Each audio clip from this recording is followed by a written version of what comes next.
delayed the ban on boilers. We've delayed the ban on cars. But we need to do more, because it's Conservative solutions, it's Conservative arguments that are popular with the public, but it's also those arguments that are going to deliver. And what I want to talk about today is 3 things that we can do now as Conservatives to really change the agenda. Axing the tax, cutting the bills, and building the homes. So let's start with axing the tax. We need to unleash business across Britain. We need people to want to invest in our country. We need businesses to be able to expand, to grow, to create new jobs, to create new ideas. That's why I'm calling upon the Chancellor at the autumn statement to put corporation tax back down to 19%. And frankly, if we can get it lower, the better. Because what we know is that when businesses are able to keep more of those funds, the future comes from. It's where the opportunities come from. It's where the jobs come from. And what we know is that at the moment, we're seeing businesses not locate in the United Kingdom. We saw AstraZeneca choose to locate elsewhere. We've seen small companies struggling with the level of tax and regulation. We've seen a flight out of Britain of high net worth individuals, third only to India and China, and in fact, ahead of Russia. So what we need to do is we need to be hungry to get those businesses back. We need to be hungry to attract business to our country, and we need to make the Conservative Party the party of business again. Because what we know is that economic growth and making Britain grow again is not going to be delivered by the Treasury. It's not going to be delivered by more public spending. It's not going to be delivered by more regulation. It's going to be delivered by giving businesses the freedom they need to succeed. It's going to be propelled by that.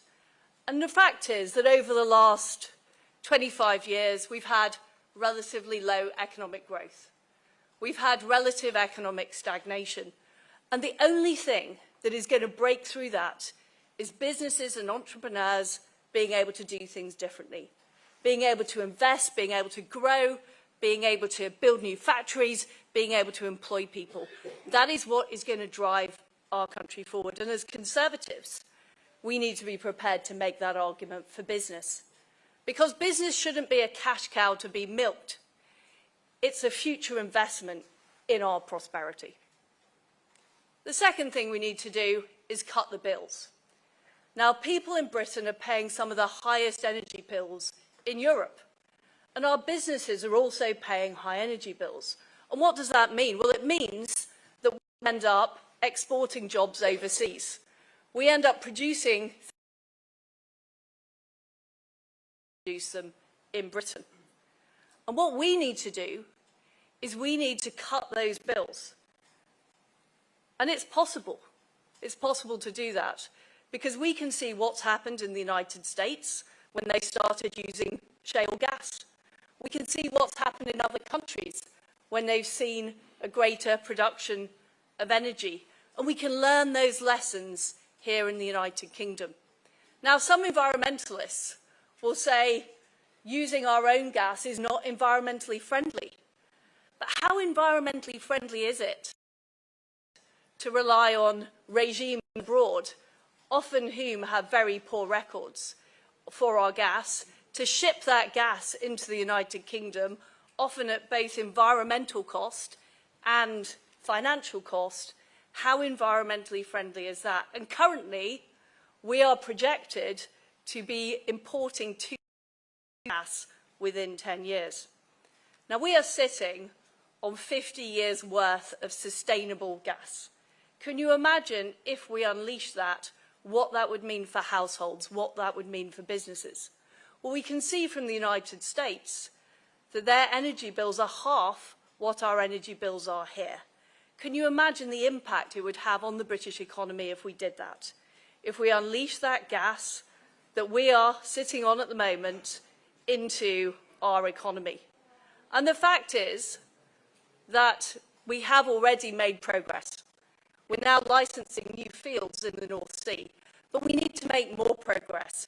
We need to unlock our potential, develop our economic security, deliver cheap bills for people across the country, which they're desperately in need of with the difficulties we have with cost of living, at the same time as making our industries efficient, effective, and competitive. And the third thing we need to do is we need to build more homes. The fact is we haven't built enough homes. And it's incredibly difficult if you're a young person to get on the property ladder. It's incredibly difficult to even rent a property in big cities like Manchester and London. It's just far too expensive. And whilst lots of members of Parliament talk about building more homes, it's very difficult to actually get them to vote for reducing the regulation that's stopping the homes being built. It's all about protecting newts or installing a bat bridge. That appears to be the priority rather than building homes. So I think we need to turbocharge the incentives. We need to incentivise local areas to build more homes through giving them tax breaks if they're prepared to get rid of that red tape. And I think we need to do it at a level so we are building 500,000 new homes every year. I think that is the state we are now in.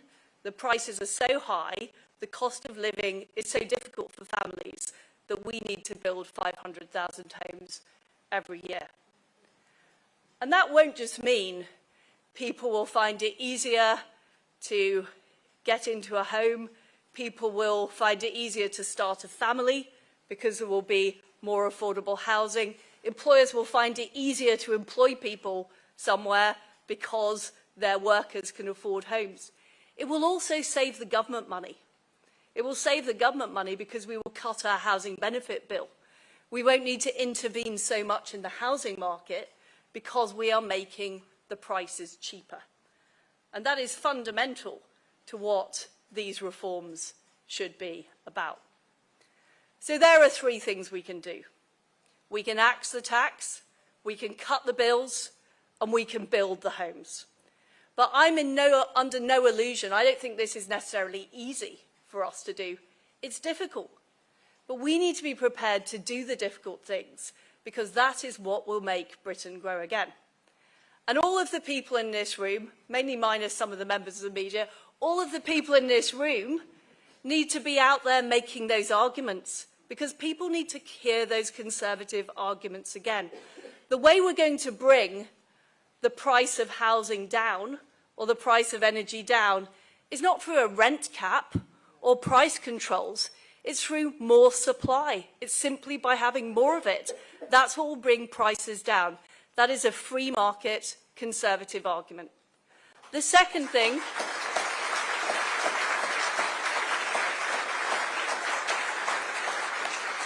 and people need to hear these arguments again, the second thing we need to do is acknowledge where we are now.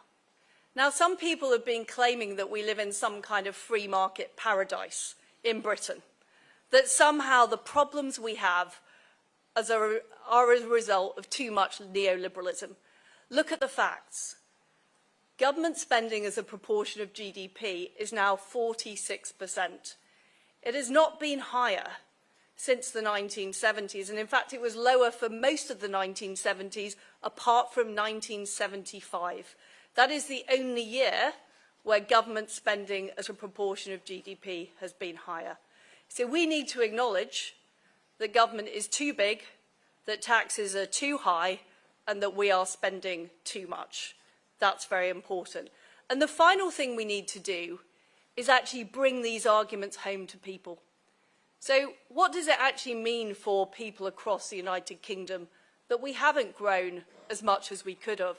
Well, if we'd grown as much as America, if we had the same GDP per capita as America, the average Brit would be £9,000 better off. Now think what that means. Think what that means for the ability to buy a new car, the ability to go on holiday, the ability to buy something for your children. That makes a huge difference to the average person in Britain. And that is what we have to talk about. We have to talk about the results of this policy. So let's stop taxing and banning things. Let's instead build things and make things. Let's be prepared to make conservative arguments again, even if it's unpopular, even if it's difficult. I want everybody in this room to unleash their inner conservative. And finally, my friends, let's make Britain grow again. Thank you.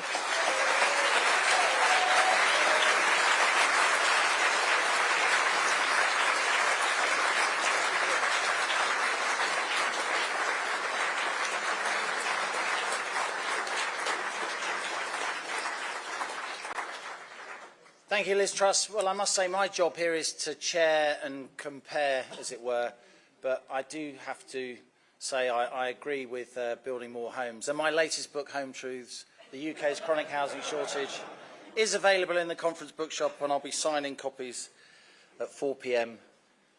on Tuesday, right after somebody called Theresa May. Anyway. Ranil Jayawardena was Secretary of State for the Environment, Food and Rural Affairs, and previously he was the Minister for International Trade. He was elected as the Tory MP for North East Hampshire in 2015, coming from a background in banking and commerce. Ladies and gentlemen, Ranil Jayawardena.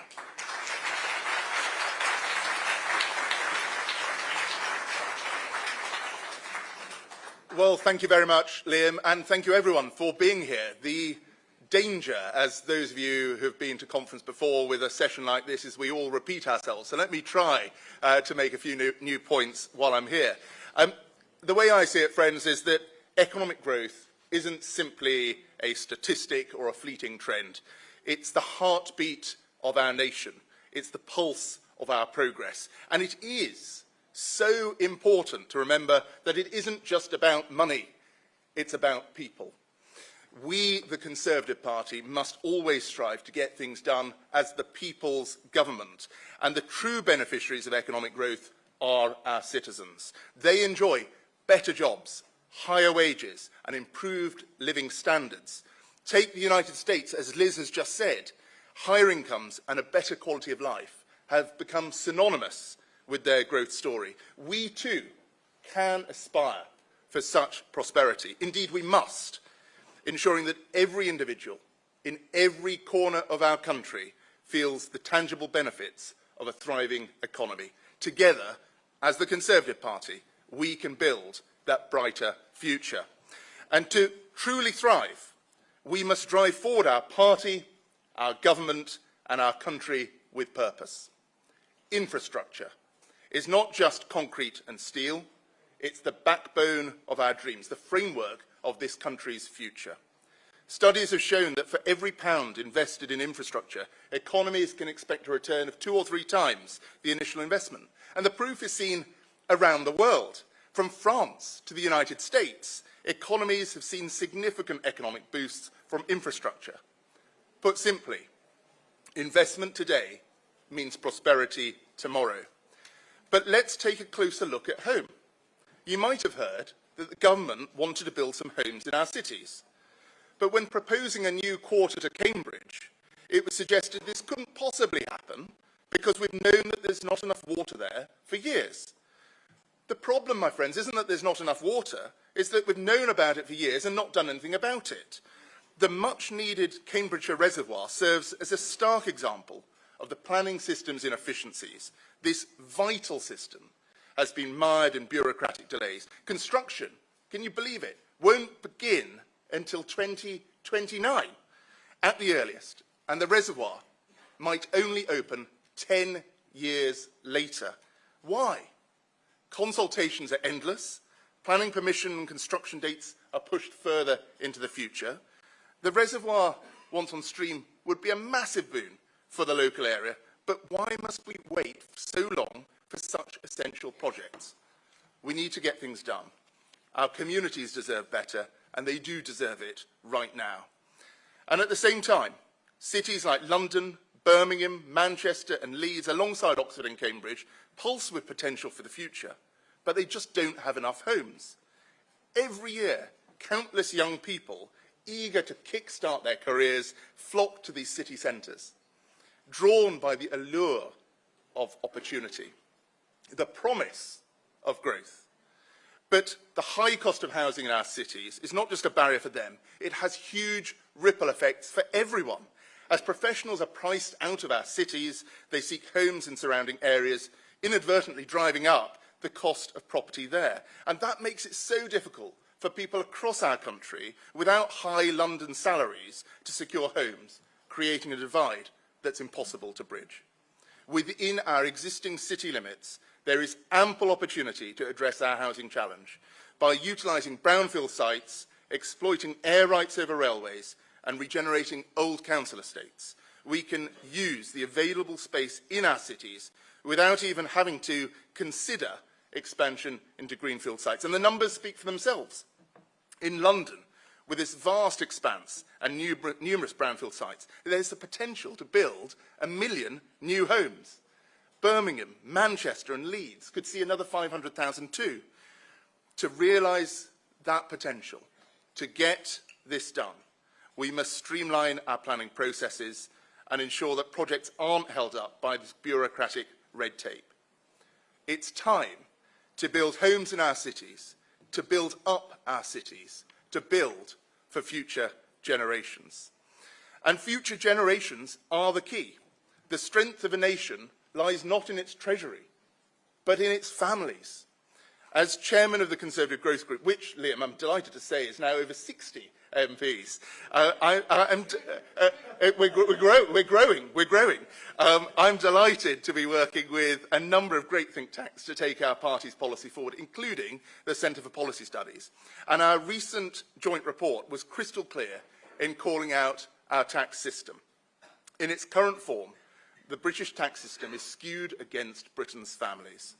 Instead of looking at our household circumstances as a whole, our one-size-fits-all system treats spouses as strangers and taxes them regardless. This means that two families with the same incomes end up paying vastly different levels of tax just because one person might be at home to look after their children or their elderly relatives. That's just not fair.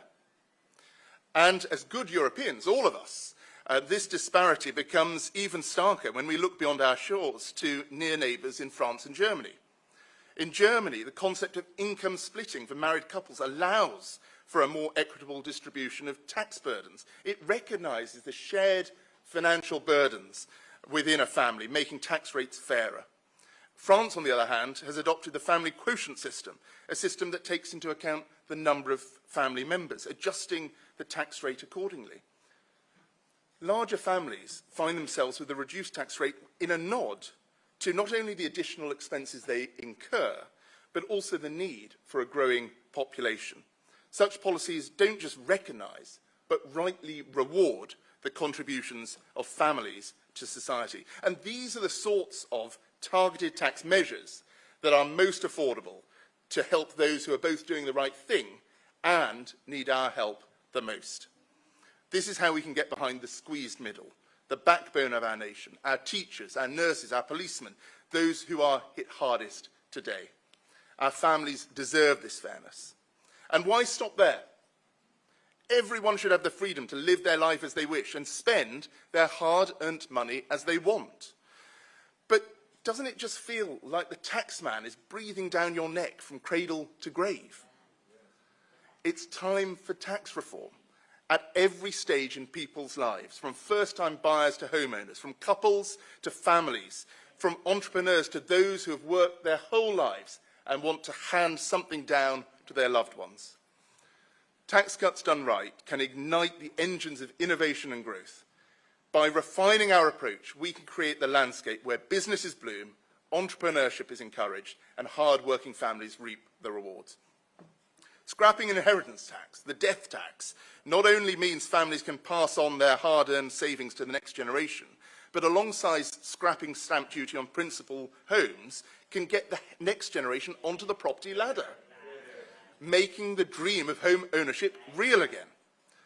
Reforming IR35 will lead to a more flexible labour market, allowing for greater adaptability in rapidly changing economic landscapes, and can help pave the way for families to not just meet their basic needs, but aspire for more again.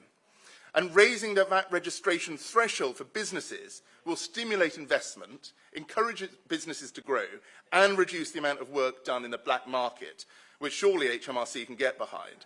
And it will mean that both established businesses and startups can thrive again. And these are the sorts of targeted measures that are fair for families, good for small businesses, and it's how we make Britain grow again.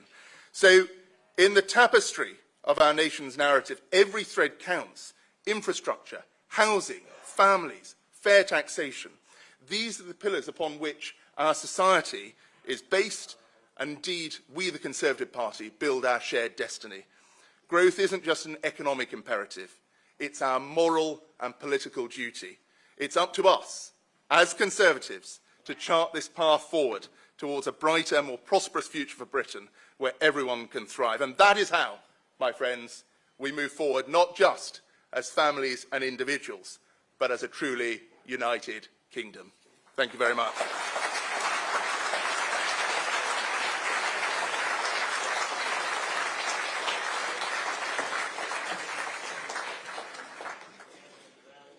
Interesting stuff. So there are now 60 MPs in the Conservative Growth Group. Isn't that about the size of the government's working majority? This debate on tax is going to get very, very interesting, and I think around 30 Tory MPs, including our speakers, have made clear they won't vote for any fiscal measures that include higher taxation.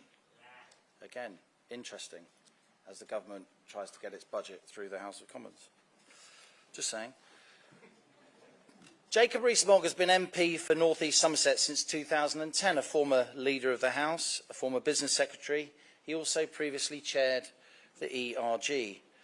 Sometimes somewhat unkindly called, if I may, the Right Honourable Member for the early 18th century, Jacob's actually widely respected across the House for his mastery of policy detail and particularly the procedures of the House of Commons.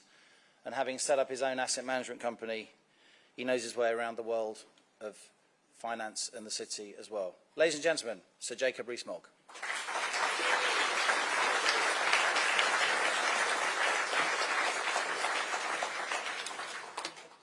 Liam forgot to say I'm also a GB News presenter, so for those of you who watch, I am still Jacob Rees-Mogg. And we've got a whole bevy of GB News presenters here this afternoon. Thank you all for coming. We're obviously all pro-growth, but let me do a survey of opinion. Who here thinks the state is too big, spends too much money? Hands up. Yeah, pretty, one or two who don't. Not, perhaps they've come to the wrong conference, they should be somewhere next week. And that is the size of our challenge, as Liz said. It's 46% of the nation's wealth every year is being spent by the government. And what do we know? As one of the fundamental principles of conservatism, what do we exude from every pore as conservatives as a thought, if thoughts can be exuded from every pore? We think that we spend our money better than the government can.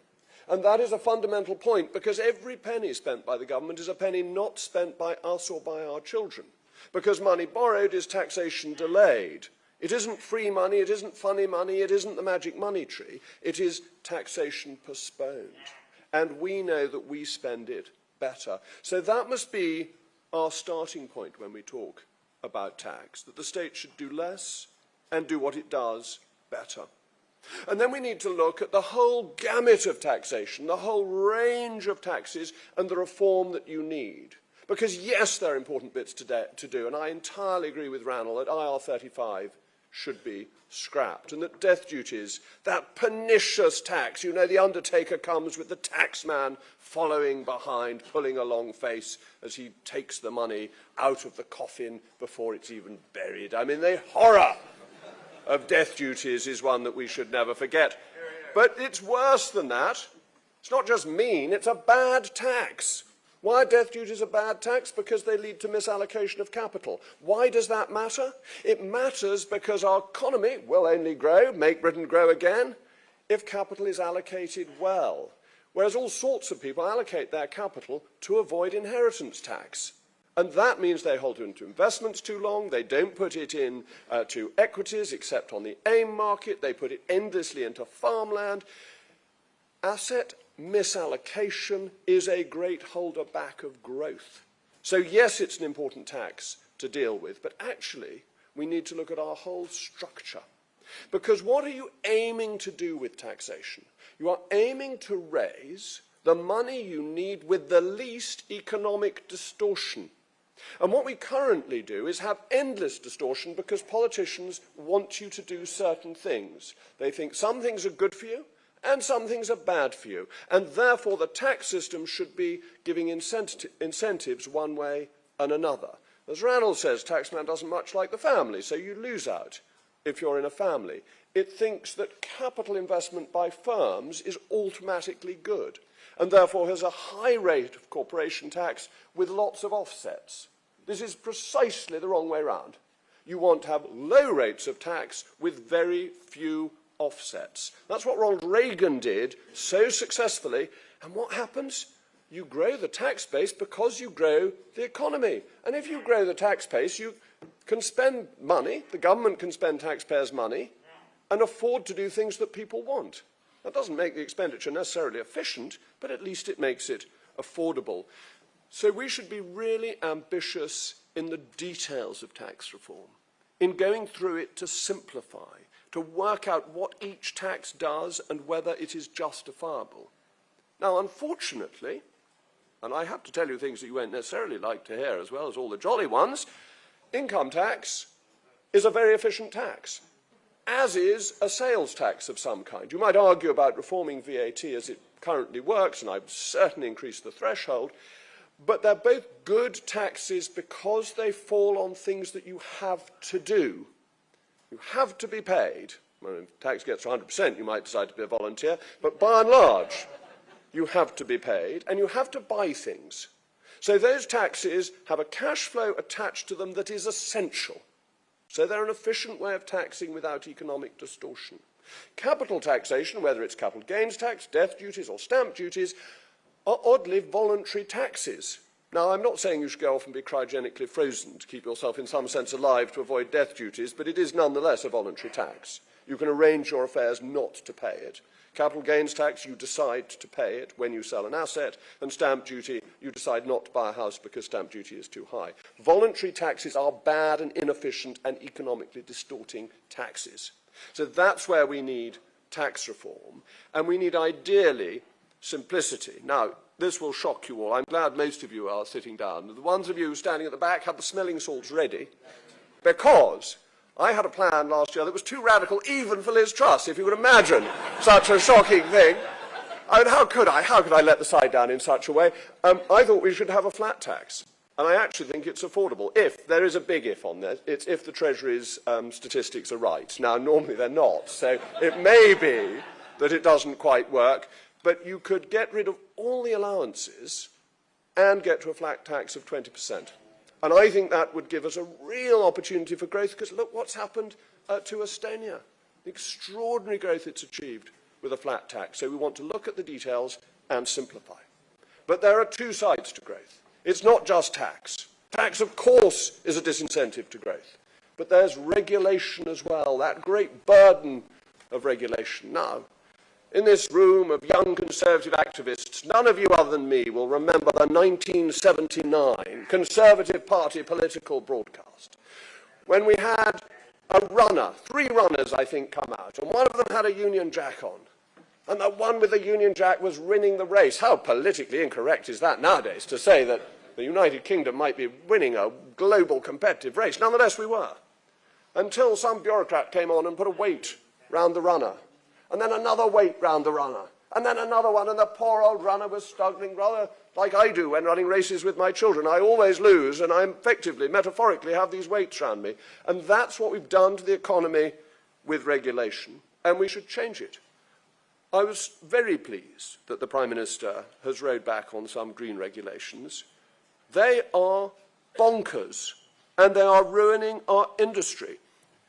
In my 7 weeks as Energy Secretary, I discovered that British Steel was being expected to produce steel on which it would have a cash loss to maintain its ETSs, emission trading scheme credits, because otherwise it would lose them and it would be priced out of producing when the market recovered.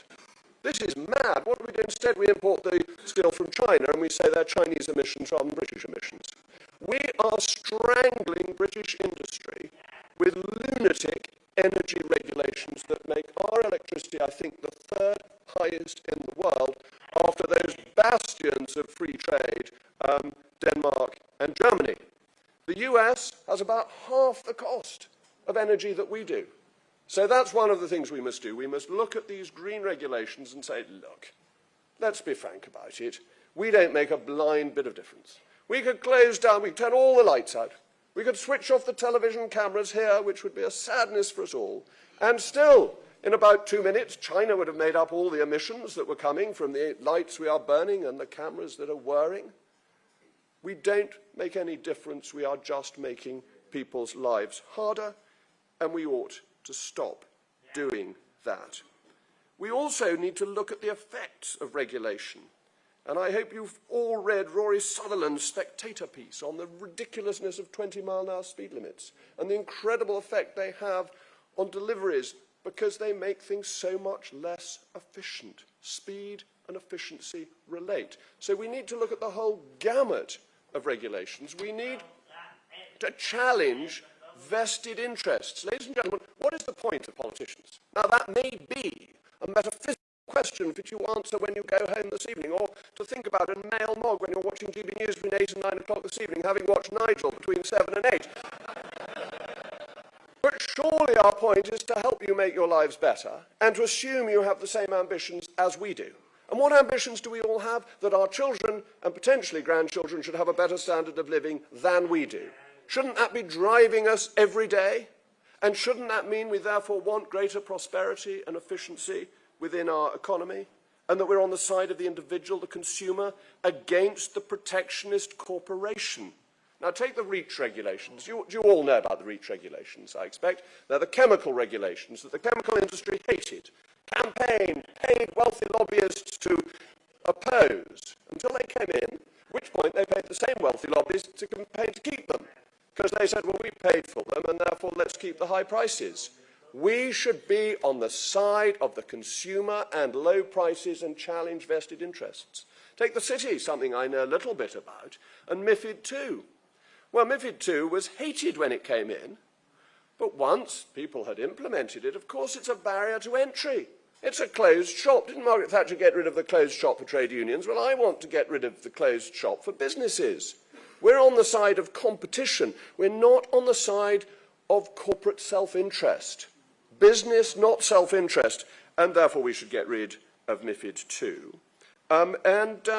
We should be open to the world, because I worry that we're going in the opposite direction. Now, who here thinks, I'm going to do another poll, who here thinks just in principle that French food is dangerous? Just automatically dangerous? One wise gentleman there. Now, look, I don't like their stinky cheese very much.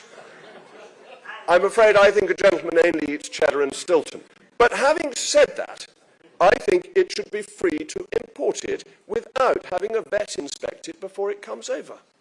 Now, it may be that the French want a vet to inspect our cheddar cheese, but that's their fault and a damage to their consumer. We should not damage our consumer retaliatorily just because others are doing it. We have to have an open, free market. We should get rid of all the remaining tariffs. Now, we may have to scale them back to protect the farmers over 10 years, but they must go. Who here wants more expensive food? No, one person wants more expensive food. You're a hero, sir. Brave man. I want cheaper food. I want hormone-injected beef from New Zealand, well, not New Zealand, from Australia. I've eaten beef in Australia. It was absolutely delicious. There's nothing wrong with it. And they should be allowed to export it here because we want lower costs. So, what should we do? To make Britain grow again, we should be on the side of the consumer. What should we do about taxation? Reform it so it actually works, so that we have a sensible system. And what should we do with regulation? We should go through it with a fine-tooth comb. We should get rid of little regulations and big regulations, fat ones, thin ones, tall ones, long ones, and reduce them in size to make Britain grow again. Thank you.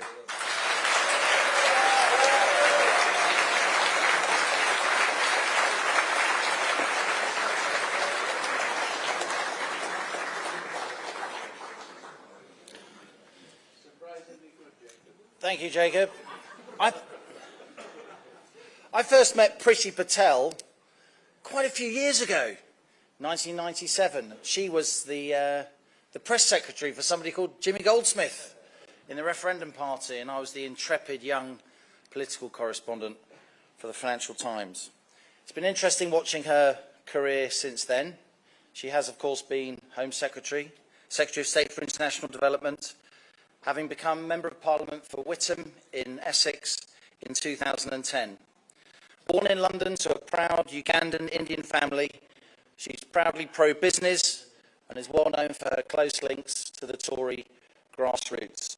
And last night I saw Priti Patel in her pink dress, I think the same one that you went to Buckingham Palace in, I wasn't going to mention it, making the case to the Conservative Democratic Organisation for, in quotes, full-blooded conservatism. Ladies and gentlemen, Dame Priti Patel.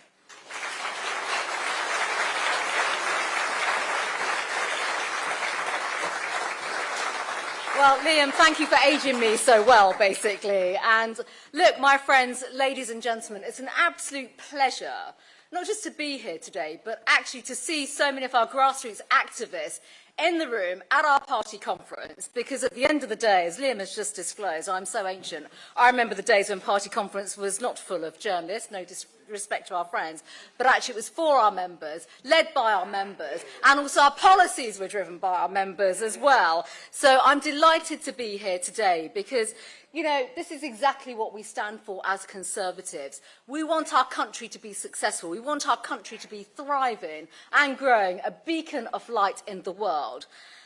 And let's be quite clear, you know, we've heard a bit from the doomsters and the gloomsters in recent years. Some may be in this room, some may be, you know, have been referenced in the past, our institutions, a few economists, perhaps some in the media as well. But look, we as Conservatives believe in enterprise, we believe in growth, and quite frankly, we believe in the success of our country. We believe in Britain, and that is absolutely crucial, it really is. And we've already heard from my colleagues and friends. You know, we've seen over recent years, Liz has touched on this, Jacob and Ranil as well. There's a major theme here. Yes, we want growth. Yes, we need the reforms that have been touched on already. But actually, our country has suffered from low growth and poor productivity for too long, for many of the reasons, actually, that have been said already. And, of course, everyone wants to comment on that.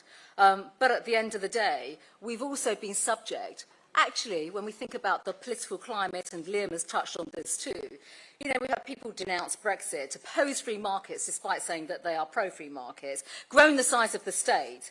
And, of course, where has that got that? That's got us into the state that we're in right now. High taxes, low growth, poor productivity. But the sad thing is, of course, my friends, this has all happened, both under Labour governments and Conservative governments. And I'm a great believer, one of the greatest things that gives us that distance, that strategic distance in the minds of the great British public is, of course, we in our great party, the Conservative Party, we've always been the advocates for growth. We've always been the advocates for giving people the freedom to succeed, the chance to better themselves, entrepreneurs standing up for businesses. But when we have seen in this century alone annual growth past 3% in just 4 years, and 2 of those were when the economy bounced back from the pandemic lockdown, when you compare that, and Jacob has touched on this already, to the halcyon days almost, to the growth that we experienced in the 1980s, and just think about this, that was an era when there was high inflation, high unemployment, amazing reforms that took place actually by a great Conservative leader, a radical reforming Prime Minister, unleashed growth in the city. You know, during that time, back then, just in 1 decade, we had 4 years of economic growth above 3%. A decade where billions more was added to our economy, where new jobs, businesses were created and established, and more people benefited from, yes, the wealth that was created. The fact that families could choose, as Liz has said, the chance to spend more of their hard-pressed money on the things that they chose to do, and not always the state. It's worth reminding ourselves, of course, that was a period when we defeated socialism and did something else that we do not speak about enough right now, celebrated success. That's the success of the people that create growth, the people that create jobs. We've heard already why we've gone backwards in terms of faltering economic growth. We've heard about the regulations, the need for reforms, the fact that the size of the state is just too big, when we are spending more than we are even receiving in tax take itself.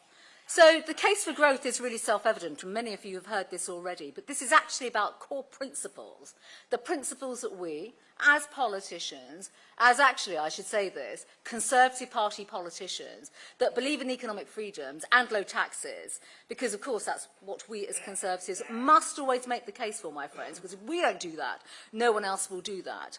And if we do not, of course, Britain will just sleepwalk into a sleepier, darker, and actually I think more sinister version of this under Starmer and Labour. We haven't even mentioned the prospect of what a socialist government would do to our country.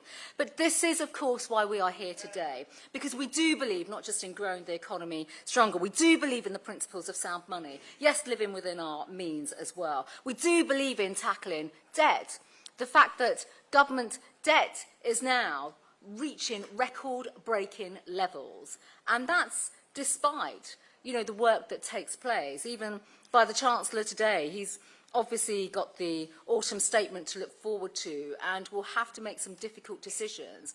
But the government is planning to take a record-breaking £1 billion in taxes from families and businesses, and the deficit alone could be £130 billion. The more the state spends, the more the state taxes. And that is what is creating the challenges that we are seeing. And you've heard just some ideas already about the prospects of reform. And this is really where we as Conservatives have to be the pioneers on tax reform, simpler taxes, deregulation, take away the complexities in the systems that we see. And actually, all my colleagues in government have experienced this self in terms of the hard choices we as politicians, political leaders, have to make. And there is something else, actually, about government spending and state spending. Because it is a bit lazy, quite frankly, and it's too easy when you're a Secretary of State to say, oh, I need to fund this project, let's just scurry off to the Treasury with a begging basket and, just ask the Chancellor or the Chief Secretary for a bit more money and we'll negotiate it within the margins and all this kind of stuff. Last year when I was Home Secretary, and this was way before the strikes all came in and everything else, it was quite obvious that there was going to be some significant negotiations in government around pay negotiations, and we all know the processes around public sector pay negotiations. I made it my mission to take resources from the back office, from the Home Office, from police and crime commissioners, to give bobbies on the beat actually the pay increase that they deserve, particularly those on lower pay. And that is actually more bobbies on the beat and not bureaucrats in their Whitehall bunkers literally coming up with the same old prescriptions. The same old prescriptions, oh, go to the Treasury, we'll negotiate it in the next spending route and all of that kind of stuff. That is simply not a sustainable position to be in. And my friends, if we think about this, when you see the size of the state right now, when you see the amount of government spending that's taking place, these are the norms that have to be challenged. And we, whether it's in government or even on the backbenches, we must absolutely aid our colleagues in government to say, think not just radically, but think to do things differently. And as Conservatives, we must be relentless, actually, in cutting out wasteful spending, but also inappropriate spending. Jacob has already just touched on the REACH regulations and the flip-flopping that goes on between positions that are taken and, which is the activist voice that we're going to defend and support that day. But the fundamental principle here, my friends, is that taxpayers' hard-earned money has to be not just spent, but invested and used in a diligent and thoughtful way, and the right kind of services. So I absolutely agree with so much of what has been said today, my colleagues and actually their work in government too. And, as a moment of reflection, back in the day, and this was back in the 1980s, many people, and there are so many, it's been so well documented, you think about the 364 economists signing that infamous letter, completely rejecting the Margaret Thatcher and Geoffrey Howe premise around economic reforms and liberalisation. Those economic reforms and liberalisation that took place transformed our country for the better. It really did. And I think actually this is a salutary point to make, because as Liz has experienced, others, my colleagues have experienced in government, and actually it's in governments across the last decade, whether it's under previous prime ministers as well. It's so easy for the naysayers to basically say, that's too difficult, that's too controversial, that's not going to work. It's too easy to run down politicians that want to be radical and reforming and come up with new ideas. And it is just too easy, and if I may say so, quite lazy to vilify politicians that actually want to stand up and give voice for reform. And that is why I think, we are a year out now, potentially, before a general election.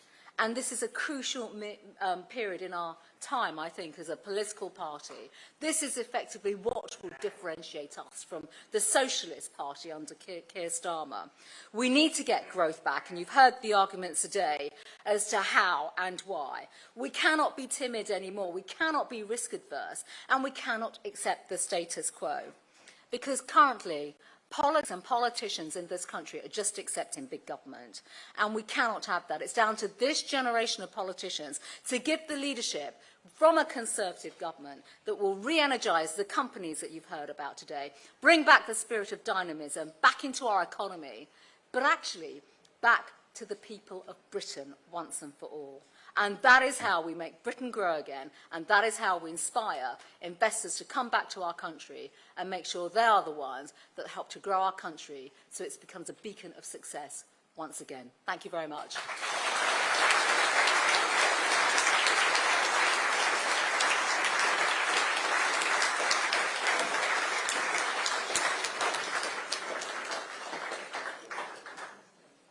Thank you, Dame Priti Patel. Ladies and gentlemen, this has been an event about growth.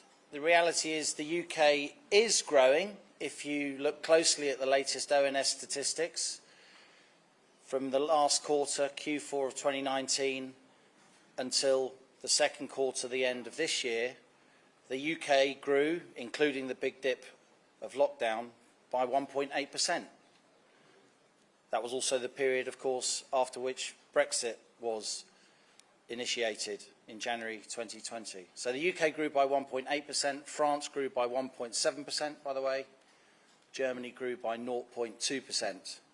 The US outclassed us all, growing by 6.1%, perhaps for reasons that we've been hearing.